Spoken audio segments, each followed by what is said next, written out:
Okay, we're waiting for people to show up, so feel free to pop in and out at your leisure. So let's get started. We are going to talk about the analytical writing argument essay. So what I'm going to do first is really kind of lay out kind of what this analytical writing is all about. A couple things to keep in mind. People always ask, because there's so much focus on the verbal and math section of the GRE, how important is the analytical writing? And some people tend to downplay it a little bit. This is not a good idea because it is actually, it's an active part of the test. And it's something that, the college admissions officers are going to look at. That said, for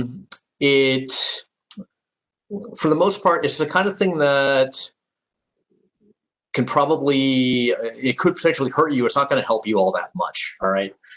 So the analytical writing is important.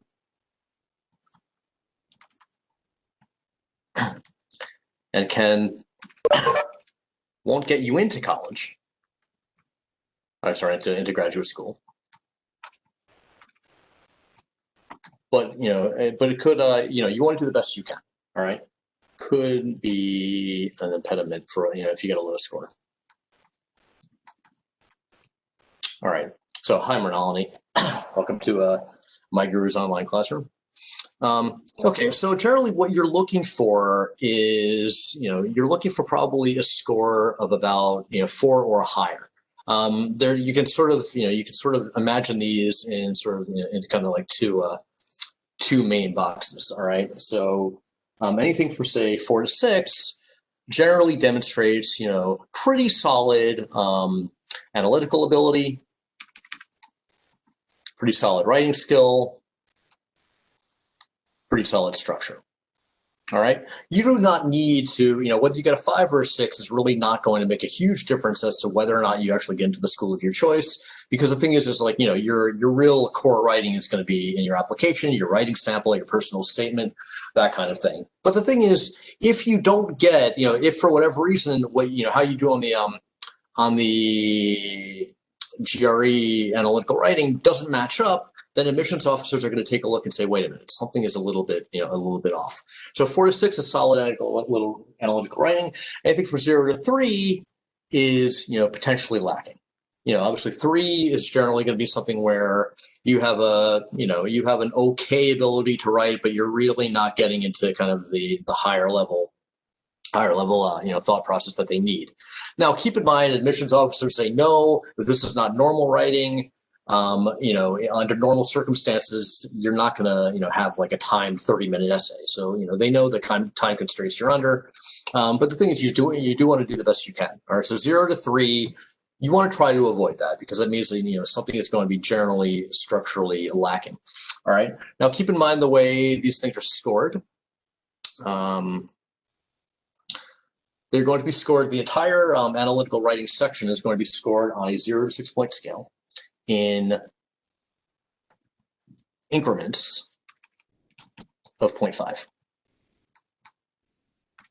All right. They are not going to score each essay individually. They're going to score them both together. All right. So you're going to get 30 minutes on the issue essay, which is always the first one. Then 30 minutes on the argument essay, which is the one that we're going to focus on today. And your total score of 0 to 6, in 0.5 increments is going to be a combination of the two. Now, I believe that the way this is done is going to be, there's going to be a grader, an actual human grader, and there's going to be an algorithmic grader. And ideally, the two scores are supposed to be pretty close. If they are not close, there's going to be, there will be, I believe, a third-person arbitrator. Okay, so that's basically kind of what you want to think about. Now, in terms of writing, here's what they're looking for. There's some kind of general components that are true of both the issue and the argument essay, and these are extremely important, probably more than anything else. The first one is read and answer the question directly. This probably sounds fairly obvious, but it's not. A lot of people tend to get a general idea of the question, then they might start to go off on a tangent or something like that. You don't want to do that. You're looking to be as targeted, as direct, as kind of, have as much structural integrity as you can. Read and answer the question directly as asked. All right. So that's the first thing that they're looking for. Another thing that they're looking for, which is extremely important, is structure. All right. Structure. How well organized, how well presented is your argument? Organization, presentation. All right. Readability, flow. All right. They are also looking for analytical ability. How well can you analyze your own arguments? How well can you critically evaluate? And again, this is for both essays, not just the argument one, which we're going to focus on in a minute or two. All right, analytical ability. They're going to look for, now these are probably the most important. Read and structure, then analysis, writing style. How good of a writer are you? All right. Are you using good, varied, solid sentence structure? Stuff like that. Are you using kind of good transitions? Is your flow smooth? They're going to be looking for that as well. And then probably the least important is going to be correct English / grammatical conventions. All right. So the thing is, yes, you don't want so many grammatical and typographical errors that the entire thing is unreadable, because that's going to be a problem. But if you have a spelling mistake here and there, if you have a grammar mistake, it's not going to cost you, it won't make any difference. So the thing is, you're really trying to demonstrate that that you can write something structurally sound and under pressure. Okay.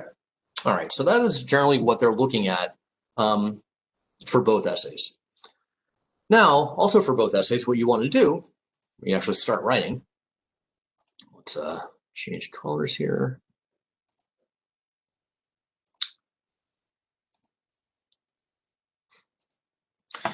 And by the way, if you've got any questions or anything like that, feel free to just go ahead and type it in the chat window, and I will be happy to comment. All right. So, all right. The way to kind of plan this thing out, again, you've got 30 minutes, not a ton of time. And, it can add to a little bit of anxiety, a little bit of, because you're dealing with time pressure, that sort of thing. So the best way to handle this is to not start writing immediately. All right. So spend a minute or two to read. All right. Actually, a minute or two, say 1 to 3 minutes here.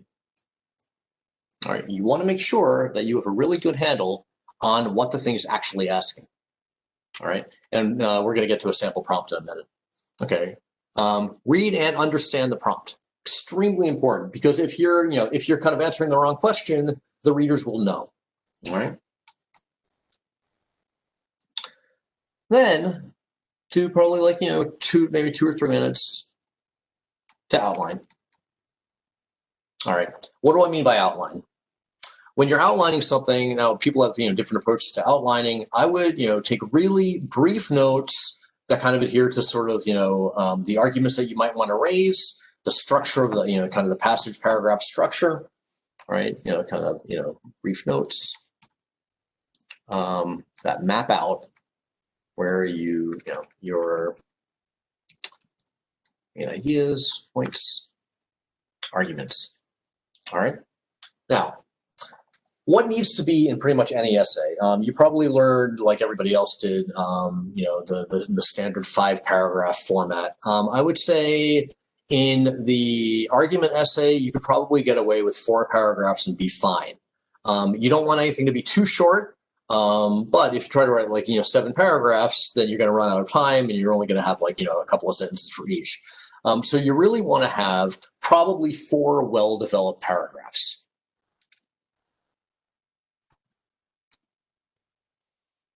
Now remember, back when you were in high school English or middle school English, whatever else, when they taught you the 5-paragraph format, which we're modifying to 4, there were generally a couple of components, right? The first one was what they always call the introductory paragraph, right? The introduction. This is no different here. All right. So once you kind of mapped everything out, your first paragraph is going to be your introduction. Now, the introduction for the analytical argument is going to be a little bit different than for the issue, because what you want to do in the introduction, you want to demonstrate that you understand the argument that they're making. All right, so basically you want to say to the readers, like, yeah, okay, I get the prompt. I get what you're throwing at me here. It makes sense.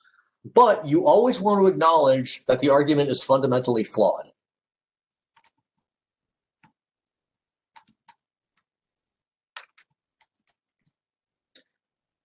Because one of the key properties, one of the key aspects of pretty much all of the argument essays is that they're going to present something that on its face sounds fine.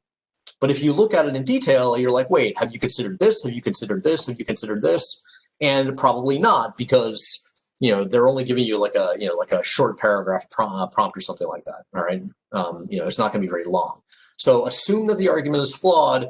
Demonstrate that you get what the author is trying to say, whether it's a film director, whether it's a bank manager, whoever the author or the narrator of the prompt is meant to be, and then say, okay, but it's got some serious problems. So one way that you might do something like that, if you're some of the language that you might use, you might say something to the effect of, it's like, your thesis statement might say it's a while it is clear that the manager, is hoping to convey, X, Y, and Z, there are some clear and fundamental flaws in the argument, something like that, in the argument as presented. Something like that. I mean, you don't need to use that line, but something on that idea. So this one, you want this to be pretty much in the introductory paragraph. You want that to be, kind of part of your thesis statement. And then remember what a thesis statement does. It basically kind of lays out what's going to occur in the rest of the essay, right? So you could kind of outline what some of those broad flaws might be. All right, and you can do that, at the very end of the introduction. So that's what the introduction is. Okay, now. Paragraphs 2 and 3,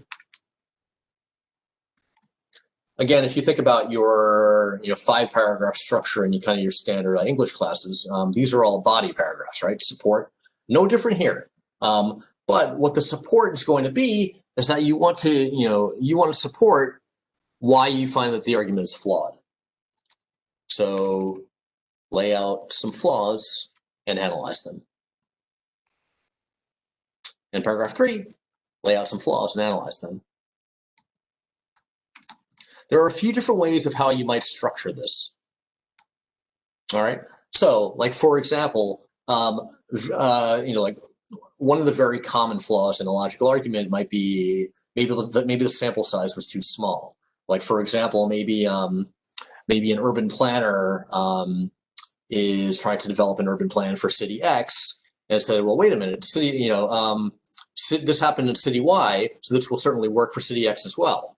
And then one thing that you might raise is, well, that's fine, but you've got you only have one additional test case. Have you looked at other cities, right? So that kind of thing might might show up. All right. So things that you might consider, maybe the sample size is flawed. Sample size is too small.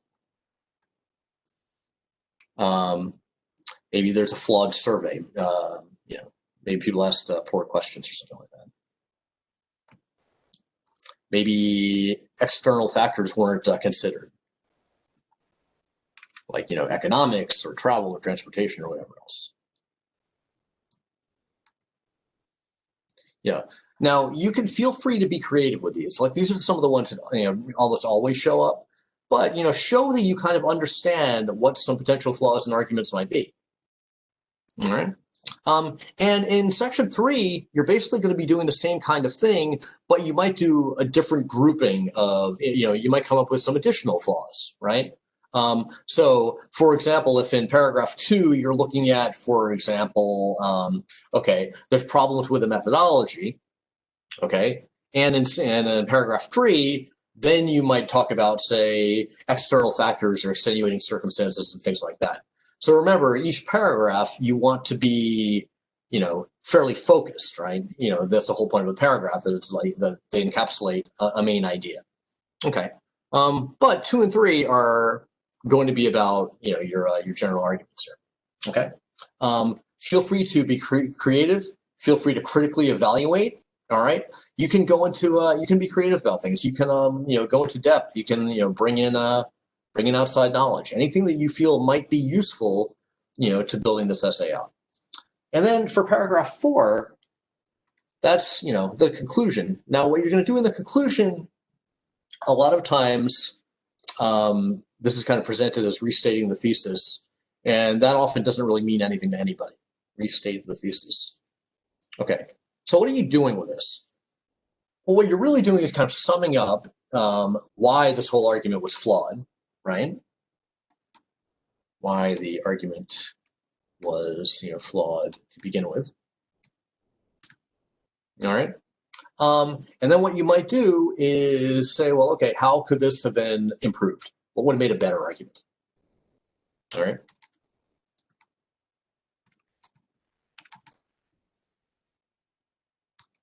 All right. And that's generally what you're going to do. And then at the very end, it's like, leave maybe a couple of minutes, if you can, to proofread. So when you're proofreading, you're not going to be, you're not proofing for heavy content changes, right? It's like, you don't want to say, oh, I don't want this paragraph here. You're proofreading just to make sure it's readable, check for kind of general grammar, content, spelling errors. Again, grammar and spelling are not particularly important, but you want to make sure that it's readable. You want to make sure that, that your argument, generally makes sense, that your transitions are sound, stuff like that. All right. So that's generally what you're going for. And that is, basically how you are going to broadly set up the argument essay. So what I want to do now is actually take a look at a real one. All right. Looks like we got somebody else here. Hello. So give me a second. I'm going to copy one in, and we're gonna basically kind of take a look at some elements of it and then start to map it out. All right. So hold on while I grab this.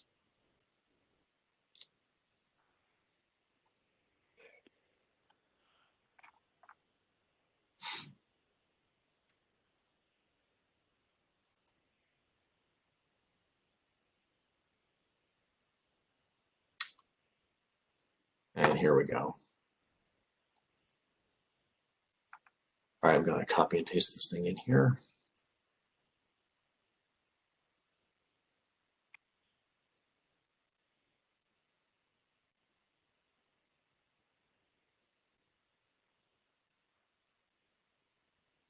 This device takes a minute or two, so bear with me here.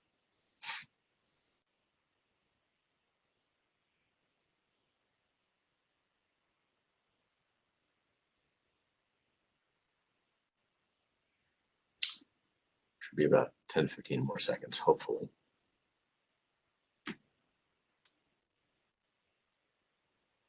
Come on.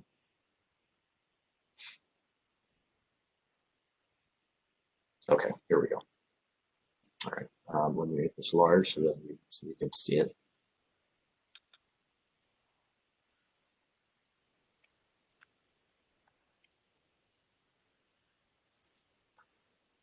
Okay, I'm actually going to read this out loud. All right, so what do we have here? In surveys, Mason City residents rank water sports, which would be swimming, boating, and fishing, among their favorite recreational activities. The Mason River flowing through the city is rarely used for these pursuits, however, and the city park department devotes little of its budget to maintaining riverside recreational facilities. For years, there have been complaints from residents about the quality of the river's water and the river's smell. In response, the state has recently announced plans to clean up Mason River. Use of the river for water sports is therefore sure to increase. The city government should, for that reason, devote more money in this year's budget to riverside recreational facilities. Okay, so going back to kind of our model here, what I would recommend doing, first of all, make sure that you know what the question is asking. The question is asking everything at the bottom here. Now, this is generally not going to change, this part right here, all right? But you want to know what it says, all right? You examine the stated or unstated assumptions, right? So not everything that is going to be in there. The unstated assumptions are where you're going to go to find your flaws, right? It's like, well, wait, you assume something, but maybe you shouldn't actually assume that. All right. Explain how the argument depends on the assumptions and what the implications are if the assumptions are poor. Okay. Now, going back to what I was saying above, we want to basically, well, first of all, let's kind of extract some kind of key information and see if we can simplify this. What's the argument really saying? All right. So let's go and underline some stuff. Okay. Actually, I'm not even gonna, instead of underlining, I'm actually gonna take some notes. All right. So what have we got? Okay. Okay. Mason City residents tend to like, tend to, like water sports, and they list them. Okay, fine. Okay, but Mason River is not used for these. All right. Okay. Why? Okay. Well, they're laying out a couple of things. Well, not much money allocated to it. Okay. Okay. And then so that's kind of where things are at. Then it says residents have complained about quality and smell. Right. So state plans to clean up. All right. And their conclusion, and this is pretty important here, I'm not going to underline. The conclusion is that once they clean it up, then people are going to say like, oh, great, we've got a clean river. We're totally going to use it for water sports now. All right. So their conclusion is like, if they clean it up, it will be used for water sports. And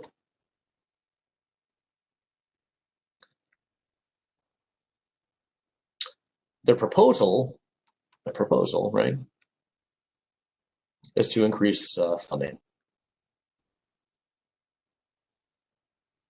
for rec facilities. So they're basically saying that, okay, the public, pollution's a problem. They don't like this. If we clean up, okay, if we clean up, we're guaranteed to draw more people in, for these water sports. Therefore, we're going to, we're going to allocate more money in the budget to do this for recreation. All right. They are anticipating that the cleanup is going to drive recreation. All right. So let's say that kind of a straightforward way. So they say cleanup will drive recreation. All right. And are accordingly.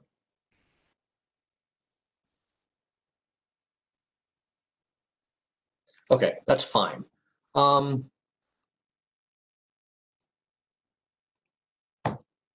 Okay, let's see. Ronaldo, you see you're in the chat window here. I don't know if you have access to chat, but I'm wondering if you can, if you can identify any flaws with the argument.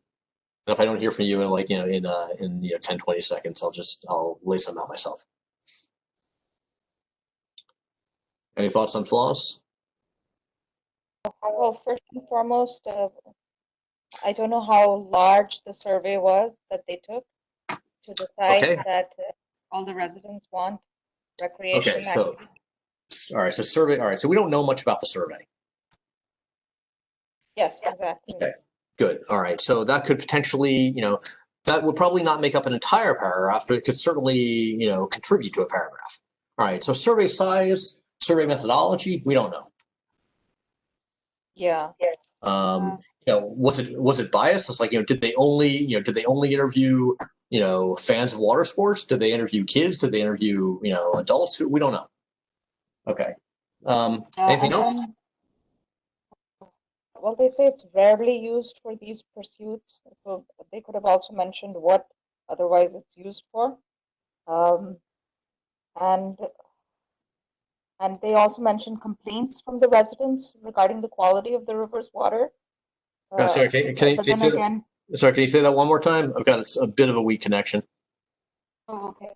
So they talk about the rivers. Yep. Sorry. They talk about the river smell and the river quality. But they should also substantiate this with some scientific evidence, because they've just talked about complaints. It doesn't necessarily say if a study was done to actually substantiate that it is indeed polluted. Yeah, absolutely. So do we know it's polluted? Do we know what's causing the pollution? Is it natural, or is it, I mean, is something that can actually be modified or not? Is it something to do with, if it's got something to do with the, the quality, the quality of the landscape itself, maybe you can't do anything about it. However, if it's something that has to do with actual, getting plastic out of the water, then maybe you can. So we don't know. Okay. Anything else? I'm not sure if this is sufficient reason to devote more money for the budget. So even for budget allocation, firstly, more money, how much more money, and where would it be actually allocated within pollution cleanup? That should also be studied more in detail. So perhaps they should set up a kind of committee to look into precisely these reasons. Right. Now, so here's the thing. These are all really these are all very good. Now you want to kind of think about kind of how you're going to incorporate these, right? Because some of them are kind of like fundamental flaws, right? Or potential flaws. Like we don't know what the servant size is, but some of them are like how you might actually kind of modify things, right? So so like for example, your committee idea, that would be really good if you're kind of if you're going into a little bit more depth, if you're going into a little bit more, kind of, analytical depth about these things, right? I kind of want to talk about it a little bit more. So I think all of these are, are potentially, could fit in there very well. I had a couple, let's see, I probably have a couple of other ones as well. Right, so we talked about the samples, like, who was sampled, was a representative. We've talked about this. Why, like one thing I thought of is, do we know why the river is not used for these activities to begin with? Is it because of the pollution, or is it some other reason? Right? I mean, are there, is it inaccessible? Is it, are there economic factors? It's like, is it something to do with, is it a seasonal issue? Right? So do we know why why it's not used recreationally? Is it just about the pollution? Do we know that there's a direct correlation?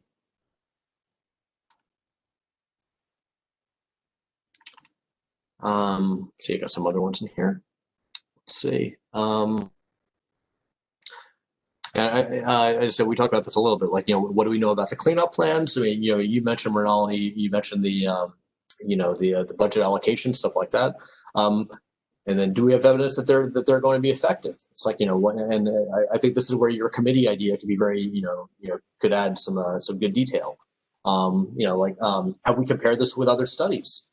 What other kinds of cleanup plans have we, have we used? And then also, I've got an issue with the, the very end here is like, do we know that the cleanup is necessarily going to drive increased use of the river? Because if there's other factors that are keeping it down, then, well, that's great. If you're going to, clean everything up, we should really establish that the cleanup is necessarily going to drive, increased participation, potentially before allocating these resources to it, right? So there's a whole bunch of things that you can use. Okay. So let's see here. Now let's talk about. All right. So let's talk about kind of how we're going to lay this thing out. So for an intro paragraph, I mean, I think this isn't exactly an outline. This is really kind of note taking, right? So what you might do is say, okay, for an intro paragraph. Now I would like you to maybe sum up, either say or like maybe write down in the chat window. How would you sum up the argument in maybe say a sentence or two? The argument that they're trying to make.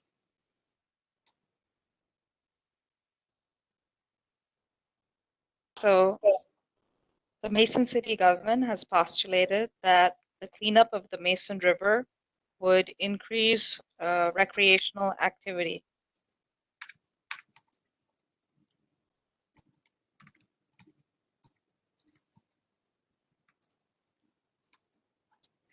Yeah, so that would basically, that kind of thing would serve a topic sentence, all right? And then I would go into a little bit more detail on the introduction and say, maybe raise, kind of 1 or 2 key points as to why, all right? Which is obviously, right in there. You can kind of pick and choose a couple of them, all right? And then you were going to move into our, however, this is fundamentally flawed thesis statement, right? So that's really, that's going to be your introduction. So it's like for the introduction, it can be, say, maybe between, I don't know, 5, 6, 7 sentences. That's fine. Introductions for this kind of thing are pretty straightforward to write. All right. Okay, then in terms of the paragraphs, how do you think you might break it up? What would you focus paragraph 2 on? So I would question the back to conclude their statement. So I would first and foremost maybe say that it is unclear, though it's unclear that at present what is deterring people from visiting this particular to be no science to back the theory that it is smell and pollution that is the main cause. There could be other factors as well, both geographic as well as perhaps the location of the particular site.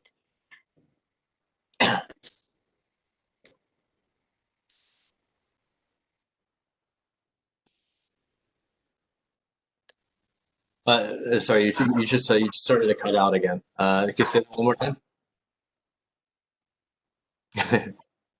Yeah. Yeah, and I mean, I think that's a good kind of like a meaty amount of stuff for paragraph 2. Pardon me? Maybe for say that one more time. Yeah, for part 2, and then for part 3, I would look at perhaps the sample size and the perceptions of the residents. Also, so like you had said, how many they question, over what period of time. It could also be that, maybe summer versus winter, you might get different results. I don't know, but one can at least bring in particular arguments. Now, I think, so this up here is good, because what you're doing is like, paragraph 2, you're talking about kind of like, potentially flawed background assumptions, whereas paragraph 3, you're talking about potentially flawed methodology.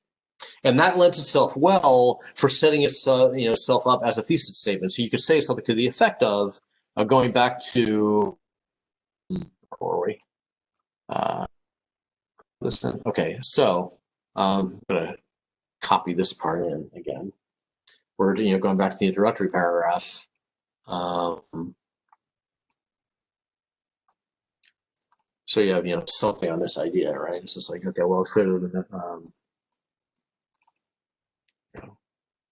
let's say the city planners are hoping to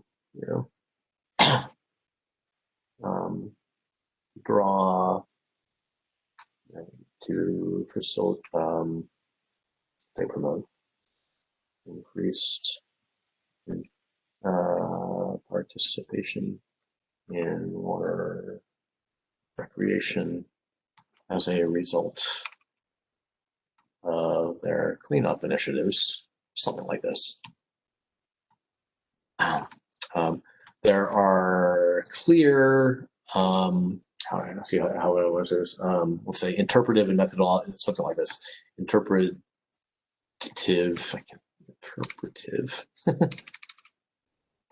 and methodological flaws in the argument as currently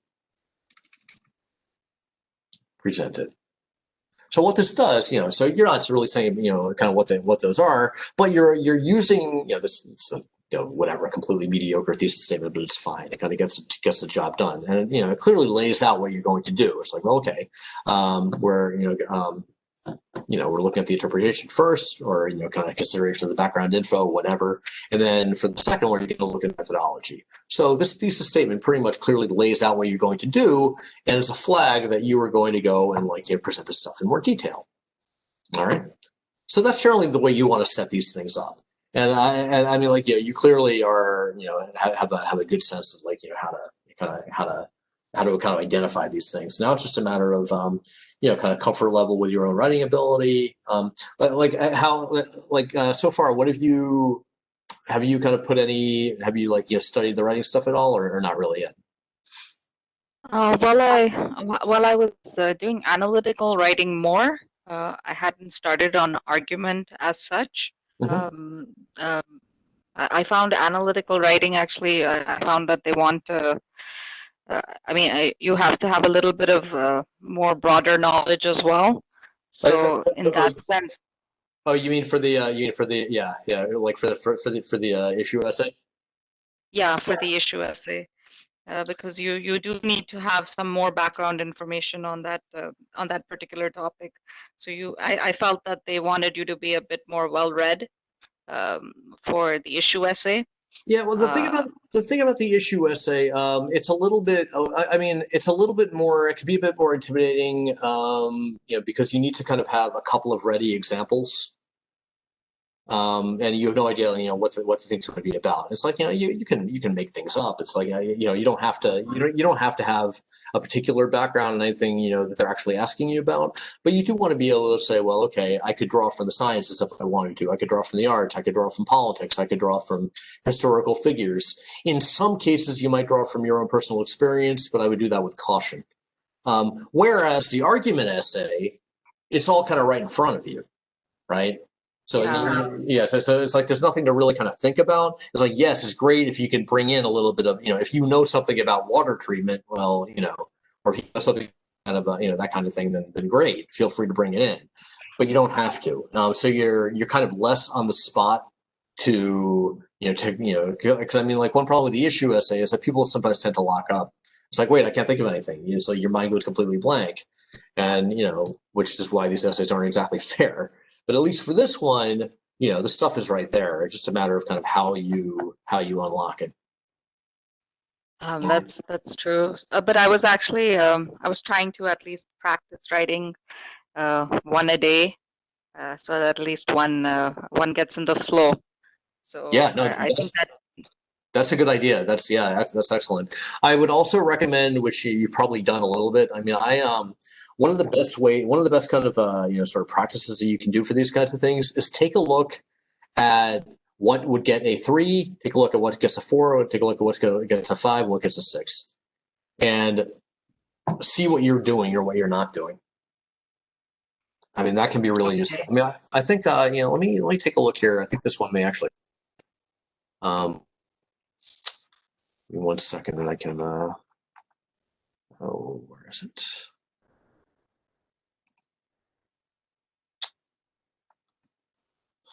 Should be able to find it. C GRE basically.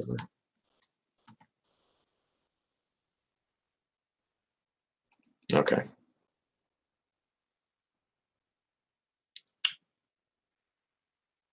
All right. Can you see? Let's see. Can you see these? The site here, the sample essay responses, or just still showing the whiteboard? yes, I can see it. You see it. All right. So yeah, so this is good. I'll actually put this. So for example, it's like let's take a look at score 3. Okay. Okay. So let's take a look at what's wrong with Can you see the? Let's see. I've got a couple of windows that are blocking things. Okay. 1 second. Okay. So just do a quick skim of this. You don't need to read this in detail.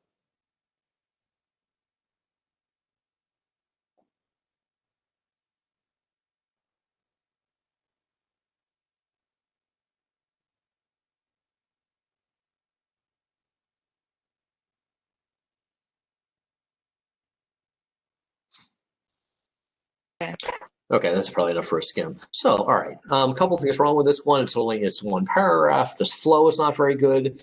It shows some analytical ability, but not not in very much depth, right? For example, it says, well, the residents enjoy water sports is short of why has the river not been used? But it doesn't really go into it's not clearly written. It's not cleanly written, right? There's a reason I didn't get a 1 or a 2. I mean, clearly this person has some idea of how to write. It's just not very good at it. All right.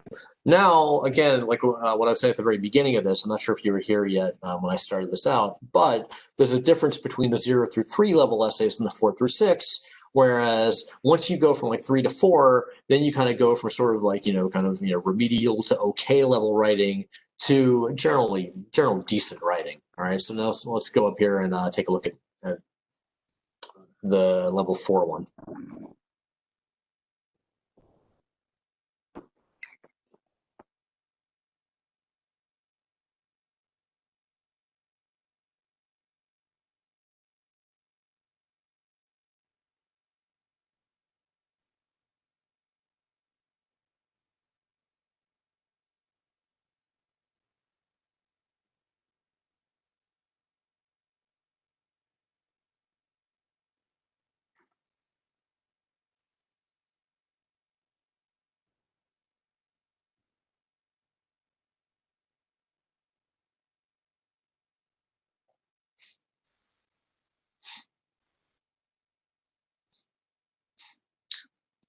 I probably think 4 might be a little bit generous here. It's kind of hit or miss. It's got some points that work, but then it's got some stuff that just that doesn't. But it's like, I mean, things that are working here. It's got structure, which the other one did not, right? So at least the introduction is kind of like it's highlighting the flaw, right? So that helps. But the flow is not very good. Raises questions. The questions are legitimate, but doesn't really go into detail. There's not really much analytical detail here. So again, I could see this getting like a 3.5 or something like that. Now let's scroll up a little bit. Look at at a good essay. All right, give yourself a little bit more time to read this one, and just let me know when to scroll. Okay.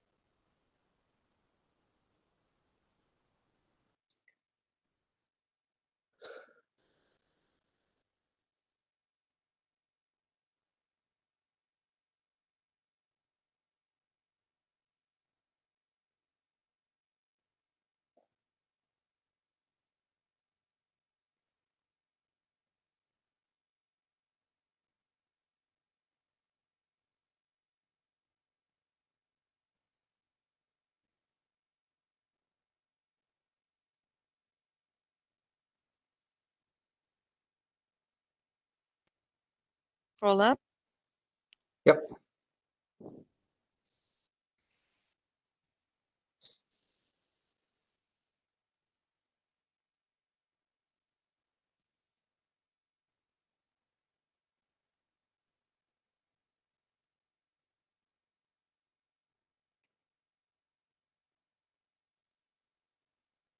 We can scroll up. Mm-hmm.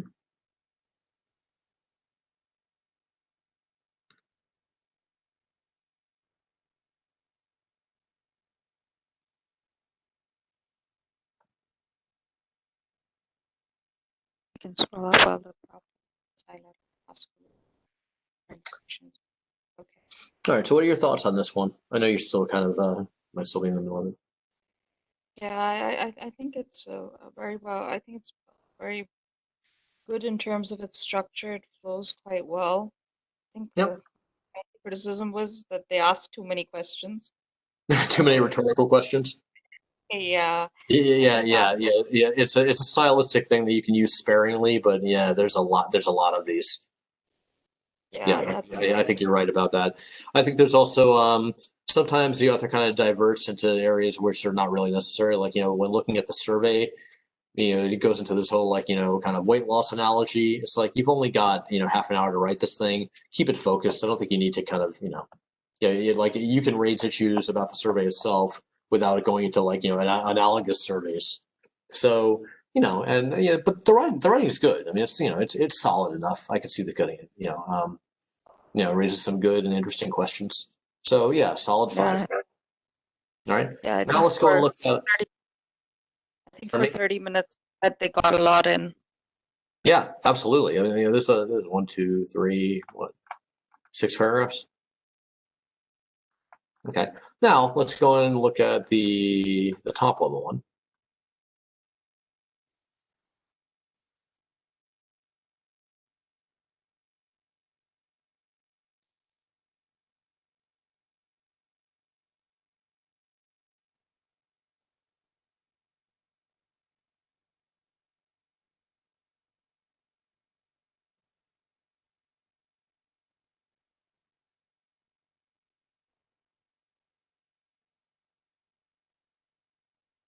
Just move up.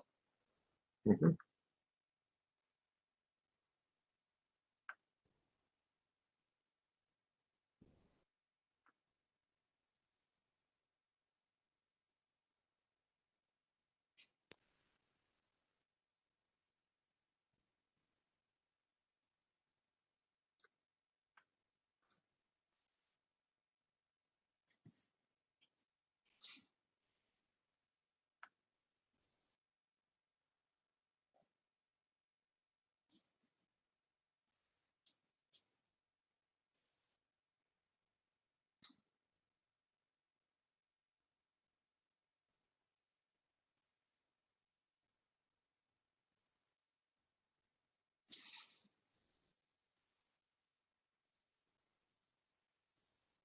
I can see why. I mean, it's well presented, and Mhm. I think that they went into a lot of detail also on survey design.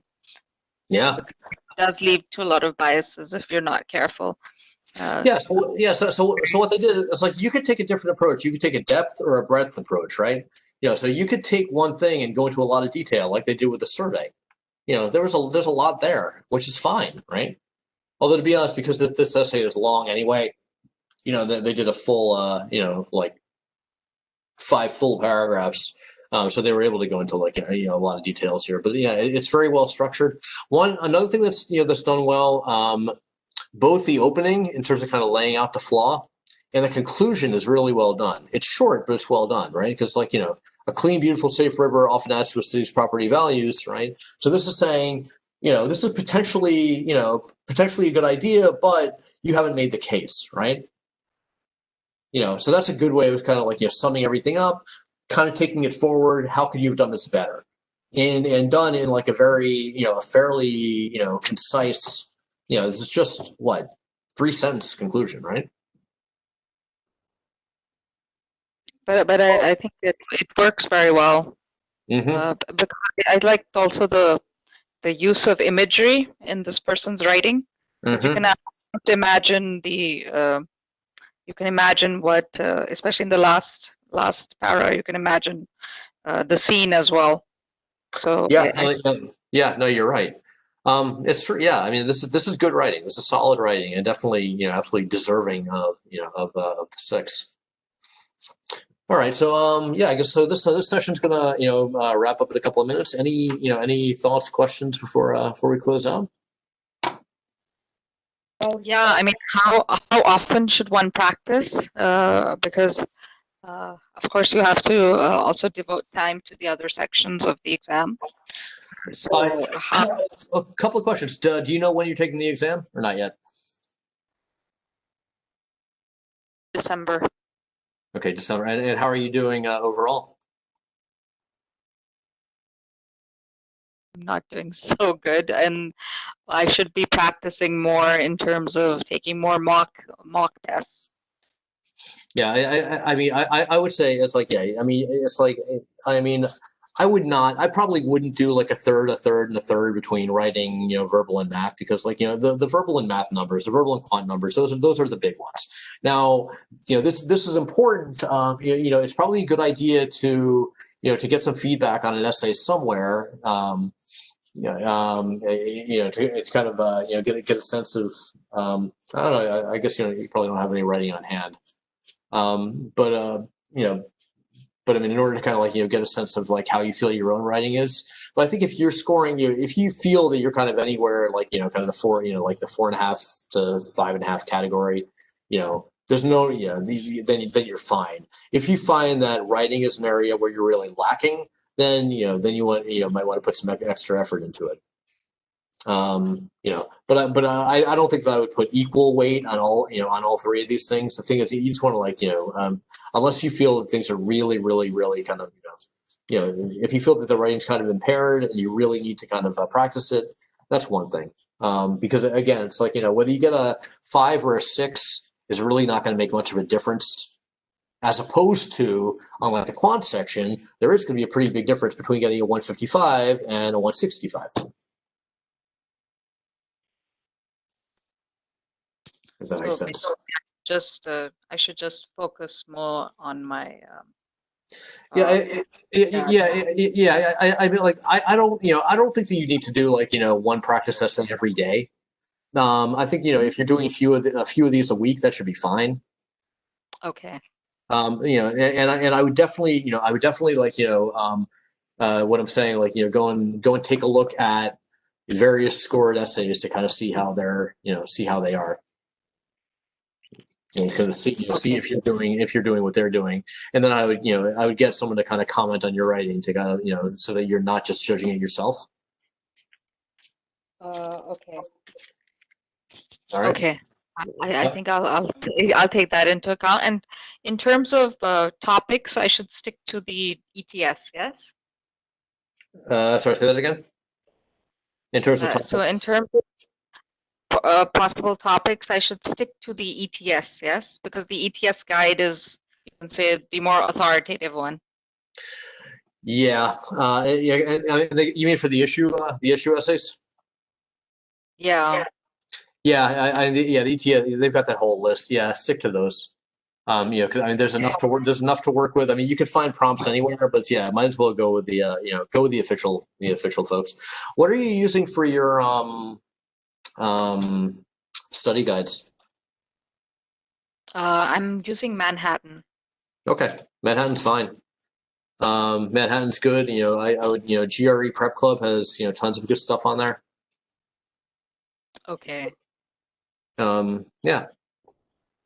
And yeah, and it sounds like you're leaving yourself a good amount of time. So you got a couple of months to go. It sounds like you've been studying pretty effectively all along. So yeah, keep it up, and definitely stay with the writing. But it's like I would definitely I would primary focus should really be on the scored sections. But yeah, definitely kind of keep consistent writing practice going. Okay, perfect. Okay. I'll keep that in mind. Thank you so much. Okay, sure thing. Enjoy your day. Okay, well, so have a good day. You too. Take care.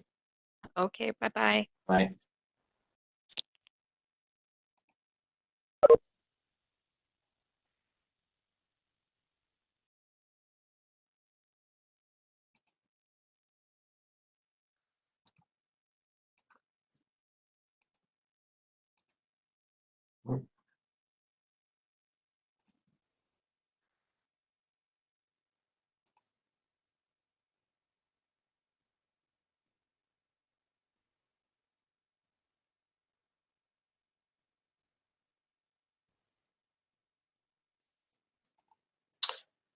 Okay, folks, and that will wrap up the course. So thank you all very much, and we'll be here in a couple of weeks.